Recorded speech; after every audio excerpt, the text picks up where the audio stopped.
오늘은 이사야 43장의 말씀을 중심으로 더도 말고 덜도 말고 어제보다만 나아져라 라고 하는 제목의 말씀을 전하고자 합니다. 오늘 이사야 43장을 통해 몇 가지 말씀드리기 원합니다.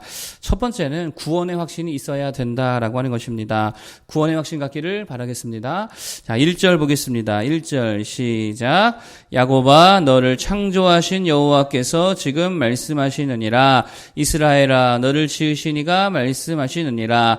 너는 두려워하지 말라. 내가 너를 구속하였고 내가 너를 지명하여 불렀나니 너는 내 것이라.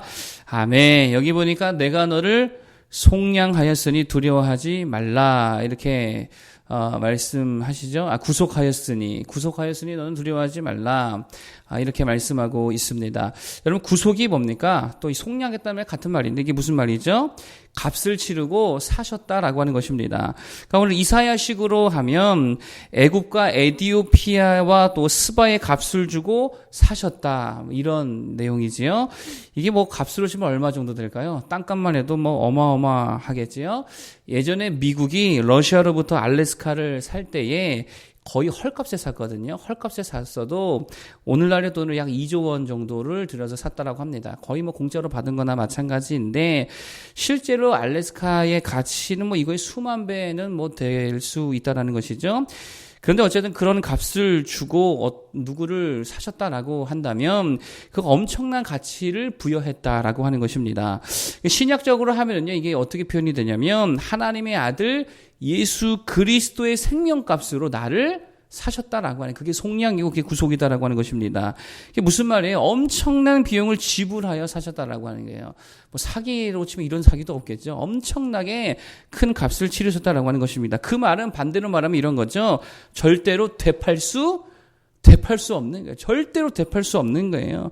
누가 그 값을 주고 우리를 사겠습니까? 그 바보가 아니면 그럴 수가 없겠지요. 그러므로 우리가 받은 구원은요, 여러분 기억하시기 바랍니다. 절대로 취소될 수 없다라고 하는 거예요. 그게 구원의 확신이지요. 그래서 로마서 8장이 뭐라 그러냐? 높음이나 깊음이나 다른 어떤 피조물이라도 우리를 우리 주 그리스도 예수 안에 있는 하나님의 사랑에서 끊을 수 없느니라. 이렇게 말하고 있습니다. 그러니 두려워하지 말고 뭐 하라는 거예요? 확신을 가지라는 거예요. 어떤 확신이요? 구원의 확신 갖기를 바라겠습니다. 우리는 못나고 부족해도 하나님이 우리를 구속하셨고 하나님이 내 것으로 지명하여 부르셨기 때문에 영원히 변치 아니할 줄로 믿습니다. 그러면 왜 이토록 비싼 값을 치르면서 우리를 사셨느냐라고 하는 거예요. 다른 거 아니죠. 엄청나게 우리를 뭐 하셨어요? 사랑하셨다는 거예요. 하나님 우리를 사랑하신 줄로 믿습니다. 4절이 그 말씀이죠. 읽어보겠습니다. 4절. 자, 시작.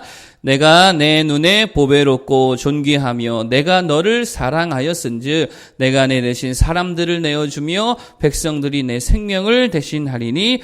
아멘. 우리를 뭐 하셨다고요? 사랑하셨다. 엄청나게 사랑하셨다라고 하는 거예요. 우리가 되게 대단한 존재라서 사랑하신 걸까요? 아니죠. 뭐 우리가 실력이 있어서 주님께서 스카우트하고 영입하신 겁니까? 뭐 아니죠. 그냥 사랑해 주신 거예요. 말 그대로 사랑해 주신 거다라고 하는 것입니다.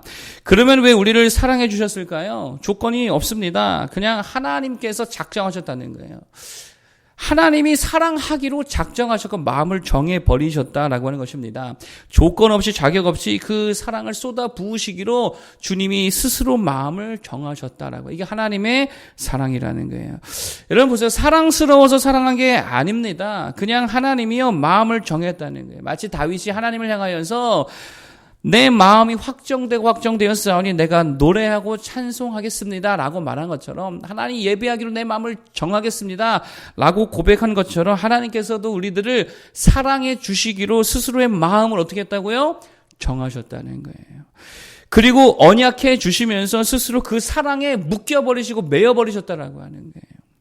그러므로 우리가 그 사랑 앞에 할 건 다른 거 아닙니다. 그 사랑과 은혜와 보호와 약속을 뭐 하는 거예요? 믿는 거예요. 사랑해 주시기 때문에 뭐 하신다 그래요? 불 가운데 있을지라도, 물 가운데 지날지라도 보호해 주시겠다 그러잖아요. 바이러스 속에서 보호해 줄 줄 믿습니다. 그 별거 아닌 것 같아요. 제가 볼 때는 그냥 감기 정도밖에 안 되지 않습니까? 그냥 그렇게 치부해버리고 하나님이 지켜주신다. 믿음으로 두려워하지 말고 나아갈 수 있기를 바라겠습니다. 그 사랑이 우리를 보호하시고 영원한 구원에 이르게 하실 줄로 믿습니다. 구원의 확신 갖기를 바라겠습니다. 두 번째로 말씀드릴 게 뭐냐? 우리를 구원해 주신 목적이 있다라고 하는 거예요. 목적이 있습니다. 그게 뭐냐? 증인되라는 거예요. 자, 10절 읽어보겠습니다. 10절 시작. 나 여호와가 말하노라. 너희는 나의 증인 나의 종으로 택함을 입었나니 이는 너희가 나를 알고 믿으며 내가 그인 줄 깨닫게 하려 함이라. 나의 전에 지음을 받은 신이 없었느니라. 나의 후에도 없으리라. 아멘. 뭐로 택함을 받았다고요? 우리를요? 증인으로 택하셨다라고 하는 거예요. 증인이 뭐 하는 사람입니까? 증거하는 사람이지요. 뭐를 증거해야 될까요? 그렇죠. 하나님을 증거, 예수님을 증거, 특별히 11절, 이사야 맥락 속에 보면 11절, 무엇을 증거해야 되느냐. 읽어보겠습니다. 11절, 시작. 나 곧 나는 여호와라. 나 외에 구원자가 없느니라. 아멘. 이거 증거해야 되는 거예요. 하나님 외에 구원자가 없습니다. 라고 하는 이 메시지를 증거하는 증인이 되는 거. 그 증인으로 살아가는 거, 이게 구원받은 목적이라는 거예요. 하나님이 나를 구원해 주셨습니다. 하나님만이 우리의 구원자이십니다. 이거 고백하고 증거해야죠. 이 목적에 충실해야 될 줄로 믿습니다. 자꾸 뭐 하라는 거예요? 전하라는 거지요. 고백하라는 거죠. 말하라는 거죠. 어제 누가복음을 통해서 세례 요한 잠깐 살폈는데 세례 요한의 삶이 뭐였습니까? 전하는 삶이었어요. 뭐 먹는 것도 메뚜기에 석쳐 먹었다면서요. 뭐 옷도 그냥 찌질하게 입었다면서요. 그런 거 신경 안 쓰고 맨날 뭐 했습니까? 복음 전했습니다. 그게 세례 요한이 부름받은 목적이고 택함받은 목적이고 구원받은 목적이더라라고 하는 거예요. 우리도 마찬가지라는 것입니다. 우리가 이 땅에서 오늘도 여전히 생명을 주신 이유가 뭐냐라고 하는 거예요. 아니 천국에 데려가셔도 되잖아요. 근데 왜 이 땅에 남겨두셨냐라고 하는 거예요. 왜 생명을 주셨냐라고 하는 거예요. 목적 이루라는 거 아니겠습니까? 부르심대로 살라는 거 아니겠습니까? 뭘로 살라는 거예요? 그럼 증인으로 살아야지요. 하나님이 뭐 돈 없어가지고 야 돈 벌어오라 그래서 하루 생명을 더 주셨습니까? 아니라는 것이죠. 하나님의 살아계심, 하나님이 구원자 되심을 뭐 하라고요? 증거하라고. 오늘도 우리에게 생명을 주신 줄로 믿습니다.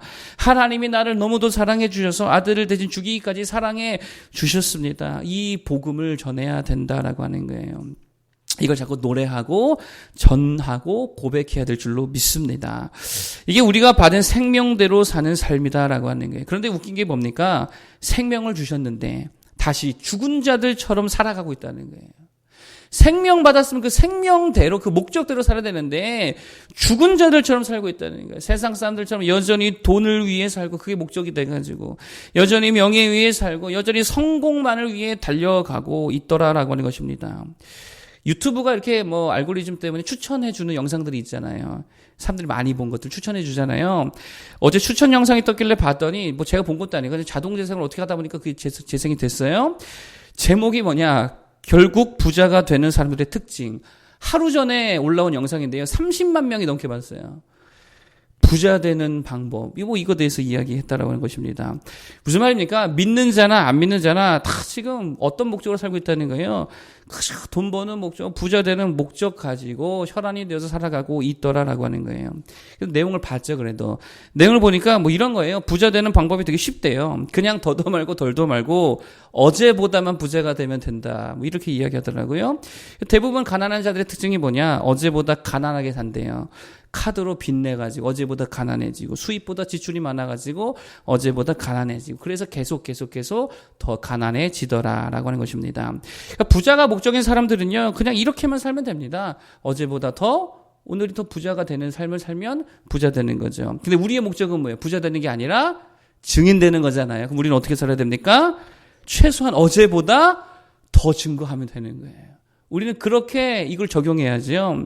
어제보다가 힘들면 최소한 지난주보다는 이번 주를 더 증거하는 삶을 살아야죠. 진짜 이것도 못하겠다 그러면은 지난 달보다는 이번 달이 더 증거하는 삶이 돼야 될 줄로 믿습니다. 그게 증인되는 삶의 목적을 이루는 모습이다라고 하는 거예요. 지난주에 전도 몇 번 하셨습니까? 이번 주는 적어도 지난주보다 더 하시기 바랍니다. 지난주에 얼마나 찬송하셨습니까? 지난주보다 이번 주에 더 많이 찬송하고 더 많이 고백할 수 있는 우리 모두가 되기를 바라겠습니다. 그 목적을 이루는 모두가 되어야 된다라고 하는 거예요. 마지막 세 번째로 말씀드릴 게 뭐냐? 좀 앞만 보고 가자라고 하는 것입니다. 지난 일을 기억하지 말자라고 하는 거죠.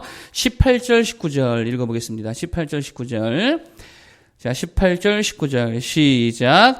너희는 이전 일을 기억하지 말며 옛날 일을 생각하지 말라. 보라, 내가 새 일을 행하리니 이제 나타낼 것이라. 너희가 그것을 알지 못하겠느냐? 반드시 내가 광야의 길을 사망의 강을 내리니.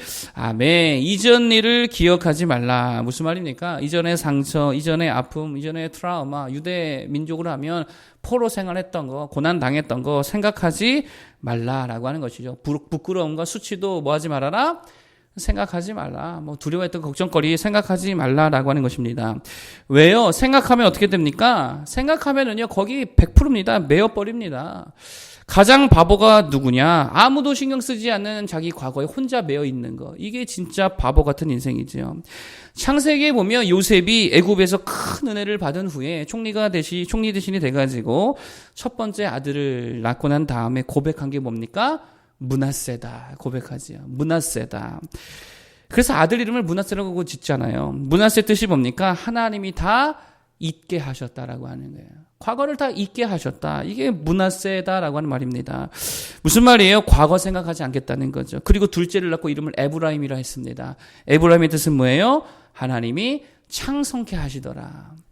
무슨 말이에요? 이제는 과거 다 잊어버리고 앞만 보고 달려가겠습니다. 하나님 주신 비전 붙들고 이제는 풍성한 열매 거두는 삶을 바라보며 달려가겠습니다. 그런 거죠. 과거에 매이지 않기를 바라겠습니다. 종종 이제 저는 설교하는 사람이잖아요. 설교에 막 죽쓰거나 기도에 죽쓰거나 그렇게 마음이 괴롭지요. 그러면요 하루 종일 또는 며칠씩 생각하면서 왜 그랬을까 이럴 때가 과거에 좀 있었습니다. 좀 과거에는 이렇게 더 심했지요. 근데 그걸 어느 정도 극복하게 된 계기가 있는데 그게 뭐냐면 어느 날 설교 죽쓰고 나서 혼자 막 괴로워하고 있는데 하나님이 그런 마음을 주시는 거예요. 야, 네 설교 죽쓴 거 아무도 기억하지 않아. 그 마음을 딱 주시는 거예요. 생각해보니까 여러분 좋은 설교가 기억나요? 나쁜 설교가 기억나요? 나쁜 설교는 기억 안 나요. 좋은 설교만 기억나죠. 저도 설교를 많이 보고 뭐 듣지만 나쁜 설교는 그래서 나쁜 설교가 기억이 안 나기 때문에 좋은 설교는요 기억이 나기 때문에 좋은 설교지요. 그 생각이 되게 마음 편하게 지금도 괴로워하고 있을 필요가 없구나. 그냥 다음 설교 준비하면 되겠구나. 아무도 기억하고 있지 않겠구나. 그러고 나니까 마음이 편한 거예요. 때로는 기도를 죽쓸 때가 있죠. 뭐 설교를 죽쓸 때가 있죠. 멘트가 좀 엉망을 나갈 때가 있죠. 성경 해석 엉터리로 한 적이 있죠. 그러나 그 아무도 기억하지 않더라는 거예요. 하나님은 물론 기억하시겠지만 그 생각하니까요. 내가 거기 매일 필요가 전혀 없겠구나. 그냥 앞만 보고 달려가자. 그러니까 마음이 되게 평안해지더라 라고 하는 것입니다. 우리도 마찬가지라는 거예요. 아무도 신경 쓰지 않습니다. 말 실수한 거 뭐 좀 이렇게 살다가 부끄러웠던 거 기억하지 말기 바랍니다. 그냥 앞으로 더 잘해야겠다. 이러고 앞만 보고 달려갈 수 있기를 바라겠습니다. 뭐 하루 종일 묶어가지고 신음하면 바보 같은 모습이다라고 하는 거죠. 앞만 봐도 볼 게 많아요, 적어요. 엄청나게 많아요. 하나님이 이야기하시잖아요. 19절에 보라 그러잖아요. 얼마나 볼 게 많으면 보라 하나님이 새 일을 행하실 것이다. 이것만 봐도 우리 눈에 다 담지 못합니다. 이것도 다 보지 못한 인생들 그저 하나님 주시는 비전 바라보면서 그 하나님의 큰 은혜를 바라보면서 살아갈 수 있는 모두가 되기를 바라겠습니다. 오늘 세 가지 말씀드렸어요. 첫 번째 구원의 확신을 가져라. 하나님이 우리를 사랑하시더라라고 하는 것입니다. 그 확신 가지고 살기 바라고. 두 번째 그 목적을 이루자. 어떤 목적이라 그랬어요? 증인된 목적이라 그랬죠. 어제보다 지난주보다 더 나은 증인으로 살아가자. 세 번째 과거 다 잊어버리고 앞만 보며 달려가자. 앞만 봐도 볼 게 엄청나게 많더라. 그 기대함 가지고 나아갈 수 있기를 축복합니다. 기도하겠습니다.